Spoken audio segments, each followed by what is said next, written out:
Well, so let's start with I Am Not Your Negro, which I think you were going to go and try and see. I was really hoping to see, and unfortunately missed it, but I'm going to look this one out because it sounds extraordinary. And it's getting great reviews, and it was Oscar nominated for Best Documentary. I have to say, in an incredibly strong year. It was up against 13th, the Ava DuVernay film, which is absolutely brilliant, OJ Made in America, Life Animated as well. So it's a documentary directed by Raoul Peck, which is essentially based on an unfinished project, unfinished manuscript. We're told at the beginning that it was written as a proposal by James Baldwin, narrated by Samuel Jackson.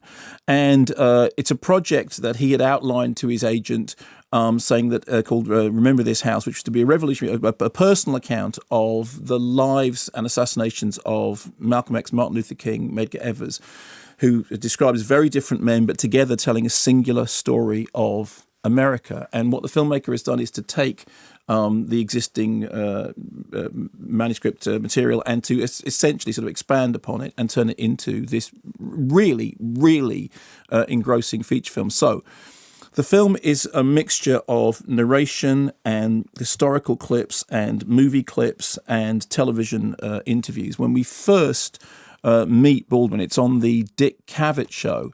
And I'm going to play you a clip from that in which he is asked, since African Americans have achieved so much now, why is it that you're not happier than you are? And the response is that he says, and it's very funny, he said, it's not about what's going to happen to the black man, but what is going to happen to this country.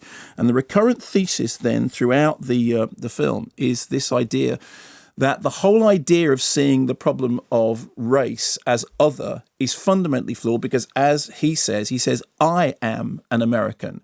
And if you have a problem with that, then the problem is actually with the people outside of my experience. Elsewhere, he says, and again, a direct quote, the story of the Negro is the story of America, and it is not a pretty story. His voice is clear, theatrical, incredibly erudite, endlessly listenable, and confrontational in a way which virtually runs rings around those who choose to oppose him. Like, for example, this clip in which he is basically asked by a white academic why it is that he can't get over the issue of race. I have more in common with a black scholar than I have with a white man who's against scholarship. And you have more in common with a white author than you have with someone who's against all literature. So why must we always concentrate on color or on religion or this? There are other ways of connecting men. I'll tell you this. When I left this country in 1948, I left this country for one reason only, one reason. I didn't care where I went. I might have gone to Hong Kong, I might have gone to Timbuktu, I ended up in Paris, on the streets of Paris, with $40 in my pocket on the theory that nothing worse could happen to me there than had already happened to me here. You talk about making it as a writer by yourself. You have to be able then to turn up all the antenna with which you live, because once you turn your back on this society, you may die. You may die. And it's very hard to sit at a typewriter and concentrate on that if you're afraid of the world around you. The years I lived in Paris did one thing for me. They released me from that particular social terror, which was not the paranoia of my own mind, but a real social danger. So what the film then does is it takes, these arguments and then these three interweaving lives against this historical backdrop, which is then really, I think, fabulously told with this collage of, as I said before, of news footage and of, sort of popular iconography.